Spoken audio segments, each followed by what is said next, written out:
ابلیس شیطان کے بارے میں تفصیلات۔ ابلیس شیطان کی نسل کس طرح شروع ہوئی، ان کے کیا کیا نام تھے، اس کی نسل کے بارے میں مکمل تفصیلات۔ ڈیلی فلاسفر لقمان کے دیکھنے اور سننے والوں کو السلام علیکم۔ ابلیس کی نسل کی ابتدا جس دن سے ہوئی اس کا نام تارانوس کہا جاتا ہے۔ تارانوس ابلیس سے 1,44,000 سال قبل دنیا میں موجود تھا۔ تارانوس کی نسل تیزی سے بڑھی کیونکہ ان پر موت طاری نہیں ہوتی تھی اور نہ بیماری لگتی تھی۔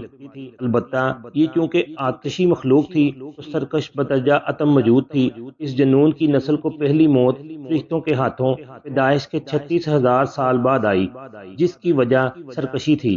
یہاں پہلی بار موت کی ابتدا ہوئی، اس سے پہلے موت نہیں ہوتی تھی۔ بعد میں چلپانیس نامی ایک نیک جن کو جنات کی ہدایت کا ذمہ سونپا گیا اور وہی شاہی جنات قرار پائے۔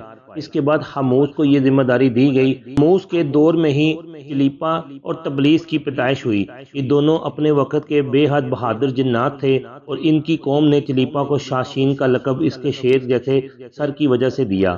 ان دونوں جنات کی وجہ سے ساری قوم کہنے لگ گئی کہ ہمیں اس وقت تک کوئی نہیں ہرا سکتا جب تک شاشین اور تبلیس ہمارے درمیان موجود ہیں۔ ان دونوں کی وجہ سے قوم کے جنات آسمان تک رسائی کرنے لگے اور تیسرے آسمان پر جا کر شرارت کر آتے تھے۔ ایسے میں حکم الہی سے فرشتوں نے ان پر حملہ کیا اور عبرتناک شکست دی۔ اس دوران جب اسرائیل علیہ السلام کو ابلیس نے دیکھا تو سجدہ میں گر گیا۔ ابلیس شروع سے ہی ایک نڈر اور ذہین بچہ تھا، اس میں باپ کی بہادری اور ماں کی مکاری کوٹ کوٹ کر بڑی ہوئی تھی۔ اس نے ملائکہ کے ساتھ جا کر توبہ کا باقاعدہ اعلان کیا اور پھر فرشتوں میں فیض علم حاصل کرنے لگا۔ علم حاصل کرنے اور ریاضت میں یہ عالم تھا کہ پہلے آسمان پر عابد، پھر دوسرے آسمان پر زاہد، تیسرے آسمان پر بلال، چوتھے آسمان پر ولی، پانچویں آسمان پر تقی اور چھٹے آسمان پر قبازان کے نام سے مشہور ہوا۔ یہ وہ وقت تھا جب یہ فرشتوں کو سکھاتا تھا۔ ساتویں آسمان پر ابلیس بقائے نور میں رہا۔ فتح افلاک کے سبب ملائکہ کا معلم قرار دیا گیا۔ یہاں تک پہنچ کر ابلیس نے اپنی عاجزی اور ریاضت کی انتہا کر دی۔ کم و بیش ابلیس نے 14,000 سال عرش کا طواف کیا۔ یہاں اس نے فرشتوں میں استاد سردار عزازیل کے نام سے شہرت پائی۔ کم و بیش 30,000 سال مقربین فرشتوں کا استاد رہا۔ ابلیس کے درس و واعظ کی میعاد کم و بیش 20,000 سال ہے۔ فرشتوں کے ساتھ قیام کی مدت کم و بیش 80,000 سال ہے۔ ابلیس کو حکم ہوا کہ داروغہ جنت رضوان کی معاونت کرو اور اہل جنت فرشتوں کو ایسے علم و فضل سے بہرہ ور کرو۔ یوں ابلیس کو جنت میں داخلے کا پروانہ مل گیا اور جنت میں بھی اپنے علم سے داروغہ جنت رضوان کو سیراب کیا اور یوں جنت رضوان کی کنجیاں ابلیس کے پاس رہیں۔ روایات کے مطابق ابلیس 40,000 سال تک یہ فرض خزانچی انجام دیتا رہا۔ یہی وہ مقام اعلیٰ ترین جنت رضوان ہی تھا جہاں ابلیس نے پہلی بار بادشاہت کے خواب دیکھنے شروع کیے۔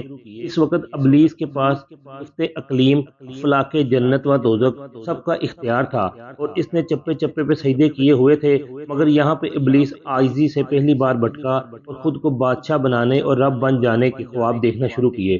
نعوذ باللہ۔ ملائکہ کے سامنے ربوبیت کی بابت بات بھی کی، مگر ملائکہ کے انکار کے سبب چپ ہو گیا اور یوں نظام چلتا رہا۔ مگر اس سب سے اللہ تعالیٰ کی ذات بے خبر نہ تھی۔ بے شک اللہ تعالیٰ ہر چیز کا علم رکھتا ہے۔ پھر آدم علیہ السلام کی تخلیق کا مرحلہ آیا، جیسے قرآن مجید میں واقعات بیان ہوئے ہیں۔ ابلیس آدم علیہ السلام کو جزو جزو مرحلہ وار مختلف اقسام کی مٹی سے تخلیق ہوتا دیکھتا رہا اور چپ رہا، مگر جیسے ہی اسے یہ معلوم ہوا کہ آدم علیہ السلام اللہ تعالیٰ کا نائب ہے تو اس نے وویلا کیا، عبادات اور اطاعت کا واسطہ دیا، پھر طنز کیا کہ مجھ جتنی عبادت کس نے کی ہے، اور آدم علیہ السلام کو سجدہ کرنے سے انکاری ہوا۔ اب اللہ تعالیٰ نے کہا نکل جا شیطان مردود۔ لعنتی قرار پانے کے بعد ابلیس نے اپنی عبادات اور ریاضت کا رب کریم سے عوض مانگا، اس پر اللہ تعالیٰ نے ابلیس کو ایک وقت معلوم تک مہلت فراہم کی، جس پر ابلیس نے اولاد آدم کو صراط مستقیم سے بھٹکا کر اپنا پیروکار بنانے کا دعویٰ کیا، جس پر رب کریم نے فرمایا کہ جو متقی اور پرہیزگار ہوں گے تو ان کو گمراہ نہیں کر پائے گا۔ ابلیس کی اس لعنتی کام میں اس کے 5 ساتھی ہیں۔ سب سے پہلے صبر۔ اس کے اختیارات میں مصیبتوں کا کاروبار ہے، جس میں لوگ ہائے وویلا کرتے ہیں، گریبان پھاڑتے ہیں، منہ پر تماچے مارتے ہیں اور جہالت کے نعرے لگاتے ہیں۔ دوسرا عور، یہ لوگوں کو بدی کا مرتکب کرتا ہے اور بدی کو لوگوں پر اچھا اور پسندیدہ کر کے دکھاتا ہے۔ تیسرا مصوت، یہ کذب، جھوٹ اور دروغ پہ مامور ہے جسے لوگ کان لگا کر سنیں۔ یہ انسانوں کی شکل اپنا کر ان سے ملتا ہے اور انہیں فساد برپا کرنے کی جھوٹی خبریں سناتا ہے۔